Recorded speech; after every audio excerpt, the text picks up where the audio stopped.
So throughout the years, the apocalypse has taken many, many different forms, ranging from the rapture, to zombies, to war, to birds. But how about fish that grow legs, come on land attacking people, and turn us into giant bloated tubs of fuck that basically fart and burp ourselves to death? Yeah, if you're unfamiliar with Gyo, it's a manga written by manga artist Junji Ito, very well known for drawing some of the most fucked up, disturbing, and twisted imagery I've ever seen.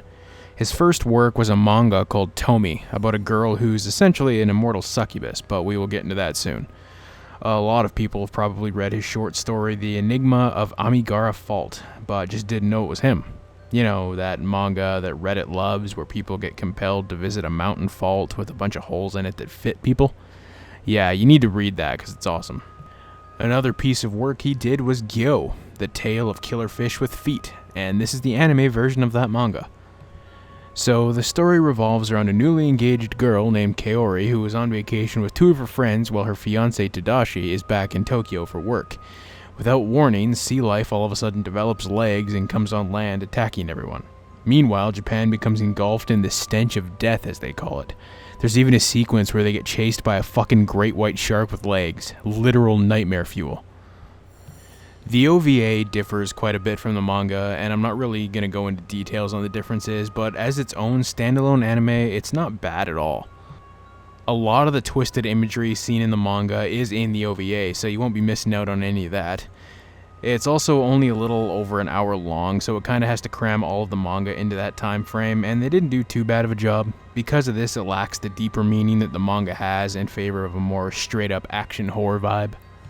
The hand-drawn stuff is okay. I mean, it's nothing to write home about. Some of the animation looks a little janky, and it's not very detailed. You can tell they had a budget, so don't go into this expecting a beautiful piece of eye candy. The CGI is fairly well done though. There's even a plane crash sequence that looks really cool, though some of the fish in certain shots do look a little fucky.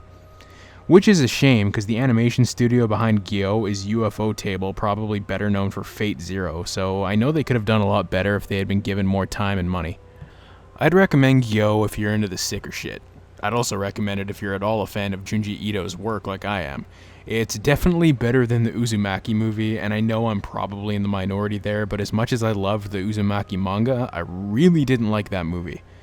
Gyo is the only anime adaptation of his work that has been made, which is really sad, because at the very least, Tomi begs for an anime adaptation. Speaking of Tomi, there are fucking 9 of those movies, and I'm going to talk about all of them sometime soon.